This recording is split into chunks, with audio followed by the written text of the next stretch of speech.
بسم اللہ الرحمن الرحیم۔ السلام علیکم ناظرین، آج کی اس ویڈیو میں ہم آپ کو سورہ فاتحہ کی فضیلت بیان کرنے جا رہے ہیں۔ ناظرین، سورہ فاتحہ الحمدللہ کی بہت بڑی فضیلت ہے۔ اللہ تعالیٰ فرماتا ہے، اے نبی صلی اللہ علیہ وآلہ وسلم، ہم نے تم کو سبع مثانی اور قرآن مجید دیا ہے۔ سبع سے مراد سورہ فاتحہ ہے، یہ تمام سورتوں سے افضل ہے۔ رسول اللہ صلی اللہ علیہ وآلہ وسلم نے فرمایا کہ چاروں کتابوں تورات، انجیل، زبور، قرآن مجید میں اس سورت جیسی کوئی سورت نازل نہیں ہوئی۔ نبی کریم صلی اللہ علیہ وآلہ وسلم نے فرمایا کہ سورہ فاتحہ کے بغیر نماز ہی نہیں ہوتی۔ سیدنا عبادہ بن صامت رضی اللہ تعالیٰ عنہ سے روایت ہے کہ رسول اللہ صلی اللہ علیہ وآلہ وسلم نے فرمایا، نہیں نماز اس شخص کی جس نے سورہ فاتحہ نہیں پڑھی، اور فرمایا قرآن مجید میں سب سورتوں سے بہتر سورہ الحمدللہ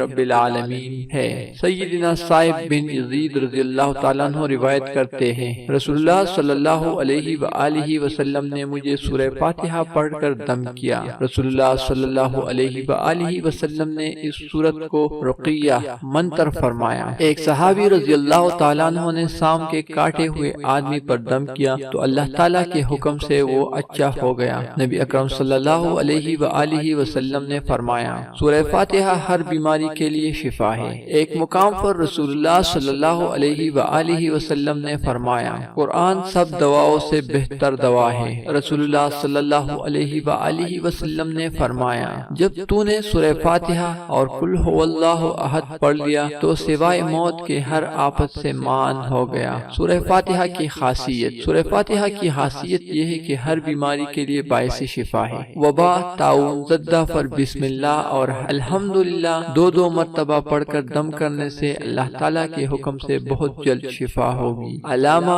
ابن العربی رحمۃ اللہ علیہ فرماتے ہیں کہ مغرب کے فرض اور سنت کے بعد جو شخص اسی جگہ 40 مرتبہ سورہ فاتحہ پڑھے اور اسی جگہ سے اٹھے نہیں تو اللہ تعالیٰ سے جو حاجت مانگے گا پائے گا۔ اگر ایک قیدی 121 مرتبہ پڑھ کر بیڑی ہتھ کڑی پر 10 بار دم کرے تو وہ اللہ تعالیٰ کے حکم سے رہا ہو جائے گا۔ علامہ ابن القیم رحمۃ اللہ علیہ فرماتے ہیں، ہر بیماری کے لیے دوا ہے، میں نے سورہ فاتحہ کو اچھی دوا پایا ہے اور شفا میں نے اس کی بڑی عجیب تاثیر دیکھی ہے۔ ناظرین، امید کرتا ہوں کہ آپ کو یہ ویڈیو پسند آئی ہوگی۔ اگر ویڈیو پسند آئی ہو تو اس ویڈیو کو لائک کریں اور اپنے دوستوں کے ساتھ شیئر ضرور کریں۔ جزاک اللہ۔